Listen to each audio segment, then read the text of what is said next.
Lho, kowe tau mbak sama ning kene ku. Lho, wis apa wae ning lokno ne? Emangnya kowe ora pengen banjir kene? Lho, ora wong kaya aku kok lah. Bisa sih. Mas. Kabar iki ono apa, Mas? Aja ribut ini ono apa? Iki mbok sama dolangan. Lah iki nang gone Dik. Ora gekku kok. Loh, Mas, tapi nek sampah sembarangan ten tempat sawah, Mas, marai banjir masalah, Loh, Mas. ora omahku ora wilayah.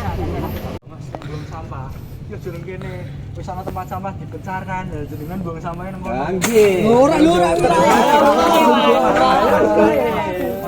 Masalah nek jenengan buang sampah nang kene.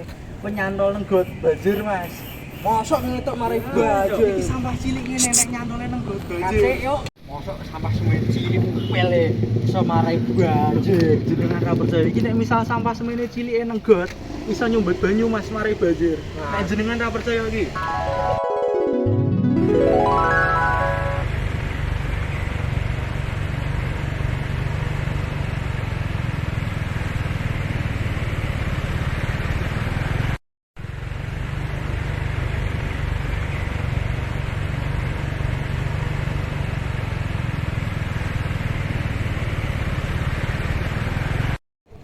Nah, jenengan ngerti kan penyebabnya apa, Mas, nek jenengan buang sampah nang kene? Nggih Mas, kula ngapunten nggih Mas. Ngapunten nggih Mas. Mas ngapunten Mas. Ngapunten nggih. Ngapunten nggih Mas. Ngapunten mawon sok dibuang nang kene meneh, Mas. Ngapunten mawon Mas. Kula buang ning sampah nggih. Ngapunten nggih Mas.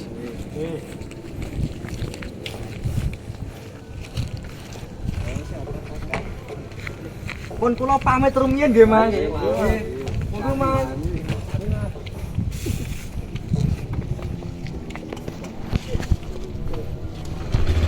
Monggo Mas. Eits, belum selesai. Dari video sebelumnya bisa dilihat membuang sampah sembarangan dapat menyebabkan banjir. Banjir dapat diatasi dengan banyak cara loh, di antaranya ialah membuang sampah pada tempatnya agar nantinya sampah tersebut dapat didaur ulang.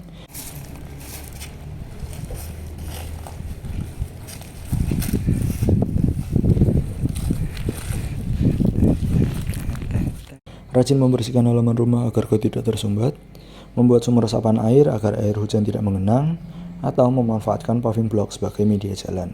Karena paving block memiliki daya serap yang cukup bagus sehingga air tidak akan mengenang di jalan. Ataupun dengan memperbanyak menanam tanaman di beberapa tempat untuk membantu penyerapan air saat hujan. Nah, itulah beberapa cara yang dapat kita lakukan untuk mencegah banjir.